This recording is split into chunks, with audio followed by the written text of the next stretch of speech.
o quadro e fazem projeções que não estão no quadro. Entendi. Né? Mas o quadro em si significa sozinho, ele não quer dizer isso ou aquilo. É um como é que as pessoas viram essa mudança sua do figurativo para o surrealismo? Olha, aqui em Belo Horizonte houve um pouco de estranhamento, sabe? Houve assim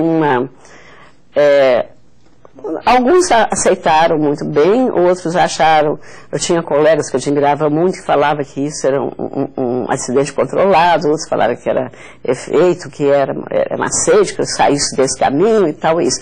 Mas eu estava fazendo aquilo porque eu gostava, sabe? Que eu achei interessante esse mundo que estava desvendando para mim. E o Jacques Prado, fui lá em casa, que a gente ia fazer uma exposição nos Estados Unidos com um grupo de artistas mineiros, e esse trabalho falou assim, olha, por que você não está mandando exposição antes? Por que você está guardando isso? Mas diante de tanta crítica externa, eu fiquei assim na dúvida, a própria família estranhou demais. Entendi. Então resolvi mandar e comecei a ganhar prêmios. E nisso, o professor Walter Zanin, que é diretor do Museu de Arte Contemporâneo, foi me acompanhando e teve curiosidade de me conhecer, numa oportunidade que ele veio em casa. Ele ficou assim, me saboteando muito, me ficou muito interessante, ficou admirado com o meu nível de consciência, de conhecimento de arte, e estava mandando para um grupo internacional que faz trabalhos brasileiros, que ele olhava no Brasil pessoas que tinham essa tendência, porque ele já tinha sido crítico, presidente da Associação Internacional de Arte, lá na Europa. Ele foi mandando esses trabalhos e eu fui aceita e, aliás, com um elogio, eles me falavam que era um trabalho muito individual, uma técnica muito especial, que devia representar bem o país que eu vivia. E, estranhamente, aqui, eles achavam que eu estava trabalhando numa linha europeia. Bom, que coisa boa. Bom que você teve essa coragem de investir numa nova fase, né? De estar levando esse trabalho para fora. Foi um rompimento, foi, como você disse, um momento de decisão. Porque, diante da facilidade de reconhecer os primeiros trabalhos e da aceitação e do aplauso, né, que eu já estava conhecida com os antigos trabalhos, você fazer um rompimento e ter a coragem de ir para um caminho que eu não sabia onde ia dar, onde as pessoas às vezes falavam comigo, como você vai abrir mão do seu jeito? Audácia. Vamos ver essa história, Sara, no próximo bloco. E no próximo bloco, então, não perca o maior momento de decisão que marcou a trajetória da artista plástica Sara Ávila. Até já!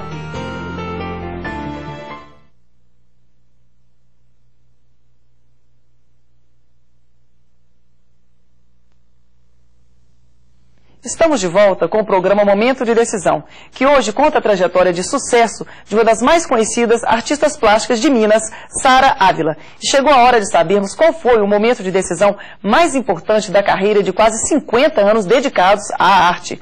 Sara, qual foi seu maior momento de decisão? Olha, a arte flui, mas tem momentos que a gente tem que fazer opções que te balançam um pouco, né? Meu maior momento foi quando eu abri mão completamente do figurativo, da minha habilidade e facilidade para desenhar e de olhar a cor local, né, que nos traz para o mundo sensorial e mergulhar no mundo do inconsciente. Que é exatamente esse trabalho abstrato. Abandonando a cor e tornando cores assim neutras, que levava, muito intimista, e levava as pessoas muito mais para o mundo interior do que para fora. O olhar era muito mais interior. Não era um olhar dos olhos, de visão apenas. Era um olhar de sentimentos, da história que nós temos, nós criamos com a gente mesmo e com os outros, né?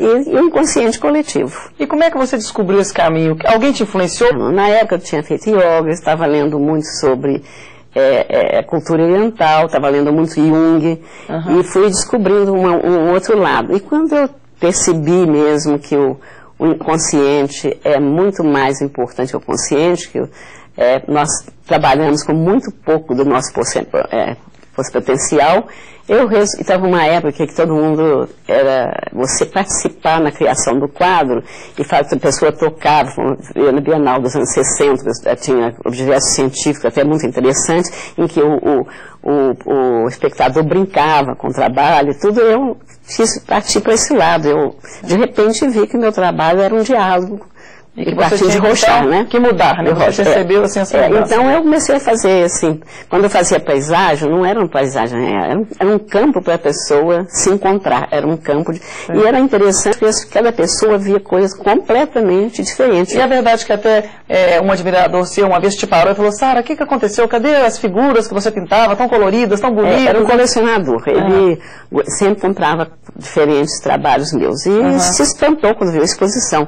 Foi numa fase assim, tinha ruína, umas figuras assim, muito insólitas. E ele falou, mas que coisa, como é que uma pessoa saudável, bonita, forte, pode fazer uns trabalhos desse? Você tem que olhar, fazer um tratamento. Eu falei, não. Se eu tenho demônios, eu já exorcizei. É melhor o senhor olhar o seu, porque isso é uma projeção do senhor. Onde o senhor está vendo esses demônios, muita gente viu santa, viu igreja, os místicos viram ver coisas maravilhosas. Então, depende da visão de cada um, depende da mitologia, da visão de suas ideias, do seu mundo interior. Então, quem está precisando de exorcizar são os demônios, são o senhor. Logicamente, eu perdi o colecionador, né? Isso aí é como a gente realmente... Não, mas eu falei de uma maneira muito risonha, brincando, com delicadeza, né? Claro. Mas ele ficou sem resposta também, né? Esse é um problema, que realmente você já tinha aqueles colecionadores antigos, que já estavam acostumados com determinado trabalho, e de repente você muda radicalmente, é um choque, né? Não só os colecionadores, os colegas, pessoas da família, né? Isso é todo mundo estranho. Tem gente pensar, por que você deixou de fazer as coisas que você sabia fazer que ninguém faz, para fazer coisa feminina todo mundo faz? É verdade. Porque aparentemente parece que não existe nada, mas existe um diálogo com o espaço, com a forma. Existe como falar português. Você está falando português, você está combinando palavras e tudo, mas você não fala sem passar para o aprendizado, não é mesmo? Isso não quer dizer que você... Nós todos usamos português, mas de maneira diferente. O estilo de cada um é diferente, né? E quando que surgiu o convite para você integrar o grupo Fases? Foi quando o Walter Zanin mandou meu trabalho lá para a Europa, e tem um grupo lá, uma seleção liderado pelo crítico Eduardo Jaguer, e esse grupo selecionou os artistas. Nessa leva foi só eu, que daqui de Belo Brasil, fui aceita. E é interessante que eles não pedem currículo, não pedem nada, eles não se influenciam por nada. Eu fui em igualdade de condições com gente muito famosa. Entendi. Entendeu? Então, para mim, foi assim, uma surpresa enorme. É um privilégio, né? Porque naquela época, eu tinha foi nos anos 60, meu currículo era pequeno, só de exposições no Brasil, em salões e por aqui mesmo. E você está lá até hoje, né? Você nunca mais saiu. Esse grupo não implode, ele não participa dos ismos. Ele nasceu nos anos 52 com o grupo Cobra, que é Copenhague, Bruxelas e Amsterdã. Certo. Quando esse grupo dissolveu e muitos deles foram para Paris, formou-se um outro grupo com os surrealistas franceses, não os surrealistas ortodoxos de 24, do ano 1924 de André Breton, mas a raiz está lá. Mas é um surrealismo que eles chamam de um surrealismo eterno. Que enquanto o homem for homem, não tiver resposta para todas as coisas, ele não vai morrer. Entendi. E não existe uma estética pronta, não tem moda, momento, meio que te influencia, porque nós somos incentivados a fazer todo o tempo que os outros estão fazendo. A nossa criação é para serem imitadores. E você ousar e nadar contra a corrente é mais difícil. E esse grupo é gente no mundo inteiro que trabalha esteticamente descompromissado com regras e jogos específicos determinados. E qual que é a missão desse grupo? O que esse grupo pretende? Olha, ele é muito variado. Quando você vê uma exposição, até parece que um não tem nada a ver com o outro. Mas todos são ligados pelo fantástico e para o mundo poético. Você encontra, cada um fala do seu país, das suas raízes, das suas coisas, né? Ao mesmo tempo fala desses arquétipos, inconsciente coletivo, é aí que eles se encontram. E ele tem um grupo de protesto, mas o fundo dele é muito poético. Entendi. Eles trabalham mais com a poesia, sabe? Então, e divulgando esse trabalho no mundo inteiro. No mundo inteiro, eles fazem exposições no mundo inteiro, em grandes museus, grandes galerias, e a gente tem a oportunidade, sobretudo, que é o maior prêmio para mim do mundo, de conviver com artistas famosíssimos. Agora, por exemplo, no Chile, eu estou participando com o artista Wilfried Lam, que foi um grande artista cubano que já morreu há mais tempo. Então, quando eles expõem, não é só o grupo atual, não. Por exemplo, agora nós estamos fazendo no Chile com o Derrâmica do Chile, com o grupo Mandágora e outros grupos do mundo inteiro. E o grupo Fases. Certo. Então dá uma visão dos várias tendências surrealistas no mundo inteiro. E o surrealismo não vai desaparecer enquanto o homem não tiver todas as respostas, ou enquanto ele não virar robô.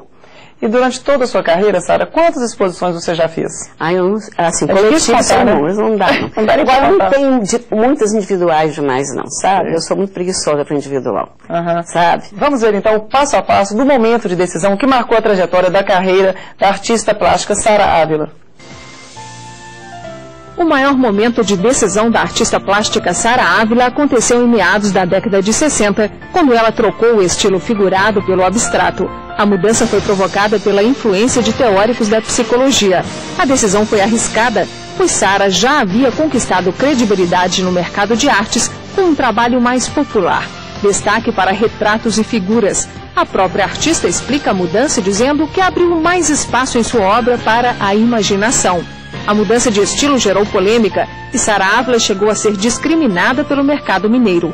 O primeiro apoio veio do setor artístico de São Paulo. Já com destacado desempenho no estilo abstrato, Sara Ávila foi convidada para integrar o Grupo Fases, movimento internacional formado por artistas de vários países e sediado na França, um relacionamento que ela mantém até hoje. Bom, Sara, e o que você está pensando então para o futuro? Talvez uma nova fase? O que você está planejando aí? Olha, eu podia dizer que eu estou numa época de muda. O Salvador Dali uma vez disse que ele passava um período de muda, de gestação, e depois que a obra nascia. Eu também tenho necessidade desse tempo, sabe? Eu não sei o que eu vou fazer amanhã. Eu acho que se eu soubesse não teria graça nenhuma, sabe? E às vezes eu sento com a intenção de fazer uma coisa, mas fazer arte é uma viagem pelo imponderável. Você começa a fazer uma coisa e às vezes o trabalho exige ou que você abandone aquela primeira ideia e acompanhe, e toma o trabalho. Eu já ouvi isso me falar dos escritores, que o personagem toma conta do trabalho. Comigo acontece em arte muitas vezes isso. E é maravilhoso que eu vou desvelando, revelando, e para mim é um crescimento muito grande. Porque eu vou descobrindo, é um aberto à imaginação e a descobrir. No princípio eu tinha um pouco de preconceito, um pouco de receio, e com as reações externas, as pressões externas, eu fiquei assim, guardando meus trabalhos. Depois, incentivada por várias pessoas, né, eu fui percebendo esse outro caminho, entendendo que essa viagem sem itinerário marcado é muito interessante. Isso não quer dizer que você não abandone a técnica, que você abandone seus conhecimentos. Não, pelo contrário, na hora que você, para controlar o espaço, a forma, os fundos, toda essa parte semântica da arte, você tem um background, você tem uma formação, que você tem um vocabulário para fazer bem aquilo, para não fazer gratuitamente. Então, o surrealismo, nesse caso, ele não é automático.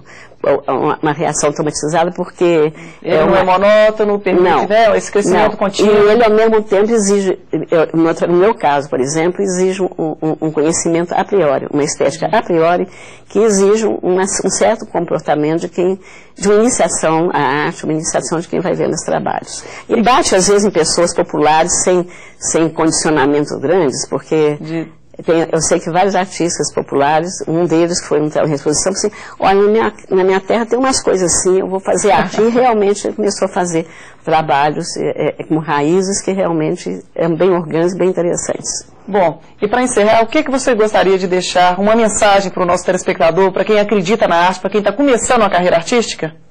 A mensagem que eu daria é que ele seguisse o seu sentimento interno, porque se ele for fazer carreirista, se trabalhar para a crítica, trabalhar para o outro para ser aprovado, ele não vai chegar em lugar nenhum, porque ele não vai chegar nunca naquele ser original e único que ele é, que é feito uma impressão digital. Se ele ceder ao mercado e começar a vender demais, ele acaba ficando alienado ele mesmo, porque o elogio fácil à venda é uma maneira também de distorcer. O que eu aconselharia é que ele ficasse firme no fiel da balança, que ele, seguindo o seu caminho interior, ele chegaria lá e se sentiria realizado. Ele faria uma carreira que teria prêmio como resultado do que ele fez, e venderia o que ele fez, e não faria quadro para fora. O interesse dele não era fazer quadro para vender, mas um quadro para ser, para que ele cresça como pessoa e como gente. Bom, Sara, eu queria agradecer a sua participação. Eu que agradeço a oportunidade. Te parabenizar por tantas obras maravilhosas, que Obrigada. você continue proporcionando ao nosso telespectador o prazer de estar admirando uma obra sua. Eu que agradeço a oportunidade, viu? Obrigada. Muito obrigada. Nosso programa termina aqui. Na edição de hoje, nós aprendemos que algumas decisões que tomamos podem gerar polêmica e até atrair a antipatia de algumas pessoas, mas quando tivermos a certeza sobre o que queremos, não devemos ter medo de tomá-las. E foi o que fez a artista plástica Sara Ávila. Tire inspiração desse exemplo quando for tomar nova decisão importante. E se você quiser ter acesso a um resumo das entrevistas que já fizemos aqui no programa, acesse nosso site momentodedecisão.com.br. Muito obrigada pela audiência e até o próximo Momento de Decisão.